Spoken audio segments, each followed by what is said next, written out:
Another disastrous week of interviews for Joe Biden last week as he added to his long list of just confusion and blunders on the campaign, and he's barely campaigning. And anyway, Biden's continuing to hide in his basement bunker as they try to protect him from himself. Fake news CNN, they continue their long track record of just lying and being a propagandist network, basically a cult for all things democratic socialist and state-run television, or as Humpty Dumpty and the soon-to-be-named Mr. Potato Head actually suggested yesterday, left-wing media, the mob I call them, is not dedicated to damaging President Trump. Okay, that's just laughable. Take a look. When you see entire media companies essentially exist to tear down Joe Biden, is there an equivalent to that on the left, tearing down Trump? There really isn't. That's all they do over there, pretty much 24/7. Pretty much, let's see, self, lack of awareness, whatever phrase you want to use. And of course, conservative media is attacked. We're to blame for the fact that Joe Biden has one blunder after another. That's kind of laughable.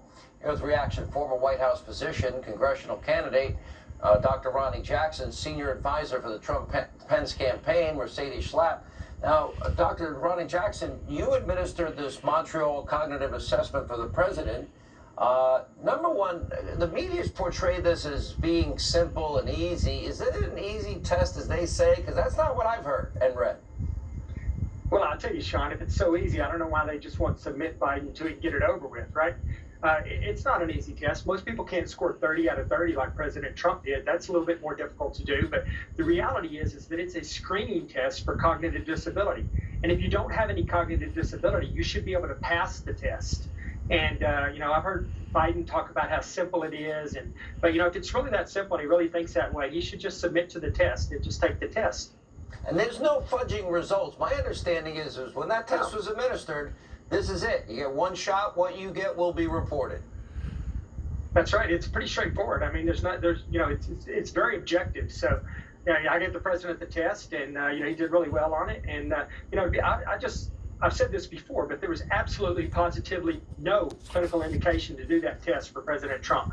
We did that test only because the far left and the liberal press were relentless in their insistence that the president was mentally unfit to be president and he had to have some kind of testing done. So I basically talked to the president and he agreed to do it, and he did it, and he did well on it. All right, let me ask you this question. We're all watching Joe Biden. You can compare Joe Biden from just when he was vice president to where he is now. I see somebody physically frail and weak, somebody that constantly loses a trend of thought, that constantly seems confounded and confused. Do you share my observations, and how do you interpret that medically speaking? I'm not a doctor, and I'm not going to begin to play one on radio or TV.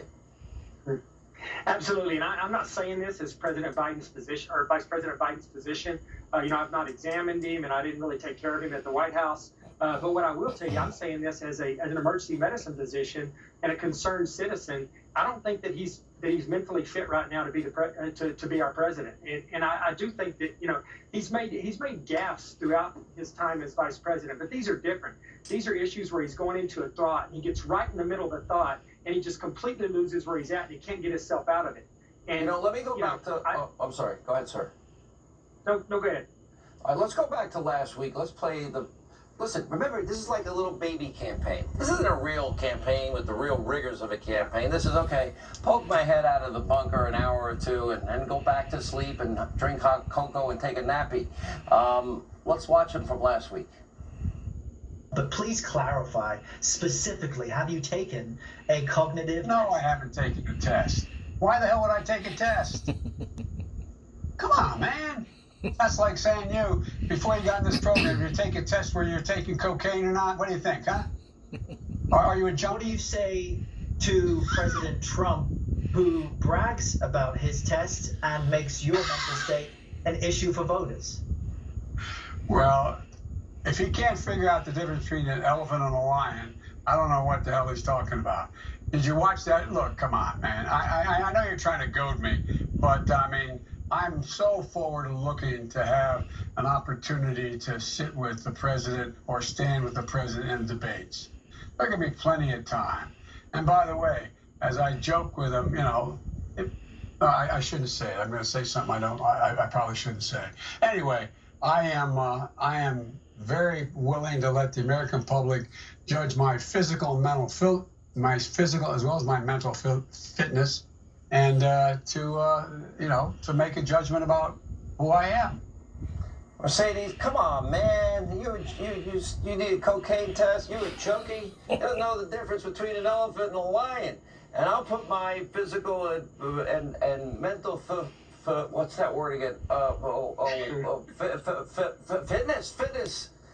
Come on, Sean. Seriously. You know, we're talking about Joe Biden, who's dazed and confused, and obviously you have media outlets like CNN who cover up for his gaffes. I mean, you just displayed, just by showing that video alone, shows that he can barely put a sentence together. It's why he's so scared of even going forward with a fourth debate with President Trump. President Trump is ready to debate Joe Biden.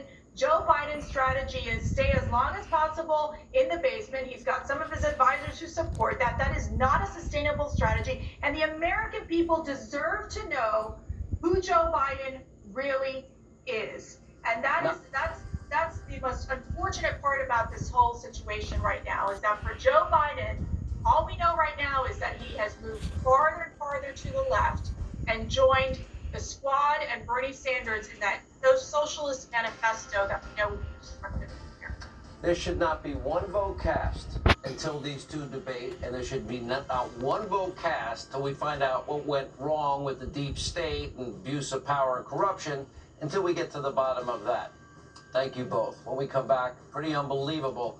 Huge breaking news. Lindsey Graham pointing out the FBI absolutely lied to U.S. senators about the Steele dossier, and we have the evidence. Next, straight ahead.